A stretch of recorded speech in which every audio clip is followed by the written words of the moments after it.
But for now, we want to make sure all Kenyans, these are Kikuyus, Luos, Kalenjins, Kisis, Kambas, the 43 tribes.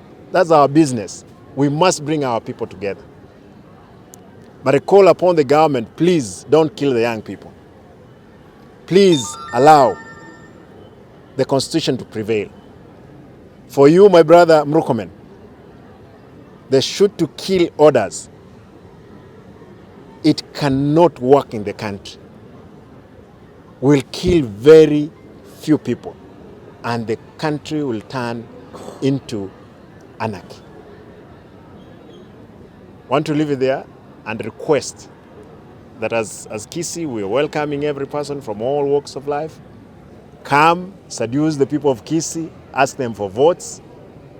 But while you are doing that, know that I'm the deputy party leader of ODM. Many things will happen, which I don't want to disclose now. There are many things in the pipeline, as it were. That's all. Yes, saying that, respect commands or calls. When you're going to somebody's place, just, notify them that indeed I'm coming there, my brother, we're coming. Therefore, for Gachagua, either welcomed or not welcomed, he is welcome to come to Kisii.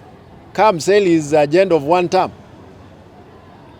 Because that's it. If he sells for Ruto one term, he can equally say Simba one term. We see how it goes with the people.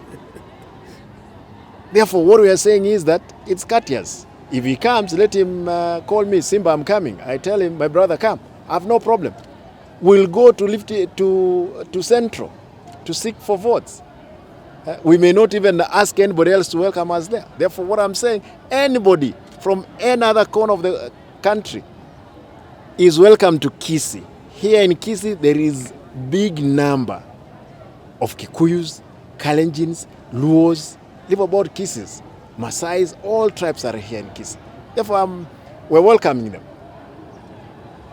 The clips that I saw yesterday, where they have, and you can clearly see how they have cut it. Cut and fix, I don't know what you call it in your own language as media. That's what they are doing. But I'm offended because of one individual here in Kisii who thinks he can go around. He has been soliciting money from those, actually he has been soliciting money from these unsuspecting leaders in the country. Given money to go to Mombasa, anafika mtoto wa ndei, anapiga, anaingia kwa pombe, anarudi. That's why you have not been seeing him around. We want to warn people. There are characters here who are extortionists, number one. But when they talk on TV, in the breakfast TV, you'll think he's an angel. They are not. These are rogue leaders. And we are going to call them out at the right time. We'll tell the Kenyans what they have taken us through. Therefore, for Gachagua, you are welcome. I can tell you, Gachagua, you come to Kisii, I will welcome you as our brother. We served with you in parliament. Kalonzo comes, he has been my leader. I will welcome him. Ruto comes, I will welcome him as my president. Raila comes here as my party leader, I will welcome him. Therefore, I will welcome him. I even Wajakoya, another person who thinks that he can ask votes from Kisii. I will welcome them. That you are assured.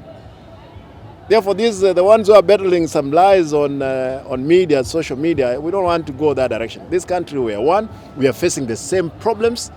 We want to sort. If there is anybody else who can also advise President Ruto, unlike some characters who are around him, for the 2 years remaining, we see how the country is moving forward. Yes,